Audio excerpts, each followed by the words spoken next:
On the journey of building and creating a successful and sustainable business, something that people don't talk about as much is the element of fear, right? There's a lot of people who don't even take the leap because they don't want to fail and they're scared of what the business is going to become. And then at each juncture in the business's growth, there's elements of fear. What is your relationship with fear like in this juncture of your business career? Candace, that's a really interesting one. I think that I always look at thinking like it hasn't really felt necessarily scary, which is I love it. It's either brave or stupid. I'm not sure which. The I think I've taken a lot of chances. I like to think they're calculated, maybe not always so much, but certainly starting out my career as a business owner, yeah, I mean, there's objectively there's a lot of potential challenges that come up, and I think at that point I took it quite well in my stride. Like the fear for me, the fear of failing, it wasn't necessarily there to start. It was more, maybe it was, but it was more overshadowed by the excitement of doing what I love, if I can put that. So there's always that little bit of fear in the background, but I think if you can balance that with why you're doing something or why you want to do it, that can be a driving factor, and you can use the fear, acknowledge it, understand it, and use that to limit your risk.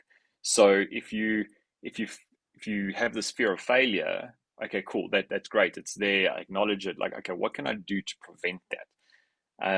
And so for me, there was, in some cases, certainly not enough of that. Like I've managed to get myself into situations in my own companies before where, where maybe that hasn't worked out so well. But I always overrode that with like, okay, well, it's fine. If it breaks, we can always figure something else out. Like I think I applied the same thing to basically selling everything and moving overseas for a couple of years. Like if it doesn't work out, we'll try something else. So I think I probably have a little bit less fear of failure than some others in that space, and that allows me to step into that.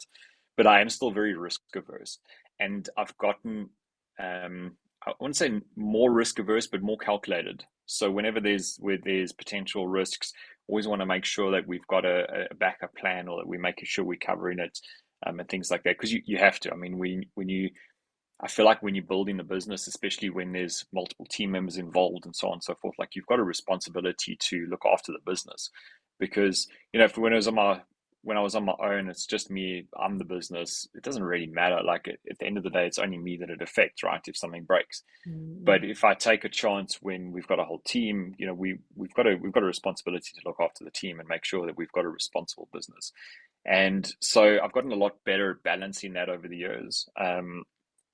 But I don't think that fear ever really goes away.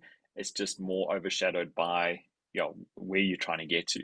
And like I said, I think probably for me, the biggest takeaway is really to understand that fear and leverage it to manage your risk.